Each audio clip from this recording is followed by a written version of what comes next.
Hello everyone. Touchless ATM access using virtual keyboard and mouse interface. இது என்ன concept வந்து பார்த்தீங்கன்னா ஏடிஎம் பேஸ் பண்ண மாதிரி தான். ஸோ இப்போ நம்ம ரியல் டைமாக வந்து பார்க்குறோம். ஏடிஎம் கார்டு ப்ளஸ் வந்து பின் நம்பர் இருந்தால் யார் வேணால் ஆக்சஸ் பண்ணி டிசி அமௌண்ட் எடுத்துடுறாங்க.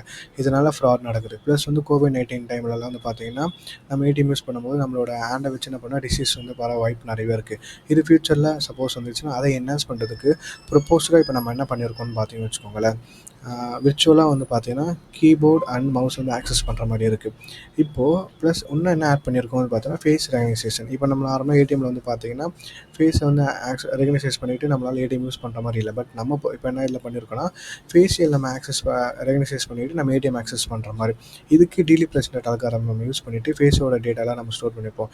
நம்ம ப்ரோட்டோடைப்பாக நேமு ப்ளஸ் வந்து பார்த்தீங்கன்னா அக்கௌண்ட் நம்பரு, அப்புறம் வந்து பார்த்தீங்கன்னா அமௌண்ட் இதெல்லாமே டிஃபால்ட்டாக ஸ்டோர் பண்ணிவிட்டு லேப்டாப் கேமரா முன்னாடி நம்மளோட ஃபேஸ் ரெஜிஸ்டர் பண்ணியிருந்தேன்னா காமிக்கும் போது ஆட்டோமேட்டிக்காக என்னென்னா ஃபேஸ் அனலைஸ் பண்ணிவிட்டு ஆட்டோமேட்டிக்காக நம்ம விர்ச்சுவல் கீபோர்டு விர்ச்சுவலுக்கு இப்போ நம்ம வந்து ஹேண்டை வச்சு விர்ச்சுவல் யூஸ் பண்ணுறதுனால மீடியா பைப்புன்னு சொல்லிட்டு ஒரு டெக்னிக் யூஸ் பண்ணிவிட்டு நம்ம வந்து இது மூலிமா வந்து பார்த்திங்கன்னா நார்மலாக ஏடிஎம்மில் நம்ம பண்ணுற மாதிரி பேலன்ஸ் செக் பண்ணுறது, வித்ட்ரால் பண்ணுறது, இந்த மாதிரி இதெல்லாம் பண்ணிக்கலாம். ஸோ இதனால் நம்மளுக்கு வந்து பார்த்திங்கன்னா நிறைய பெனிஃபிட்ஸ் இருக்குது. ப்ளஸ் இது எக்ஸிஸ்டிங்காக வந்து எல்லோரும் என்ன மாதிரி பண்ணியிருக்காங்கன்னு பார்த்தீங்கன்னா கீபோர்டு வச்சு தனியாகவும் ப்ளஸ் வந்து மவுஸை வச்சு தனியாக பண்ணியிருக்காங்க.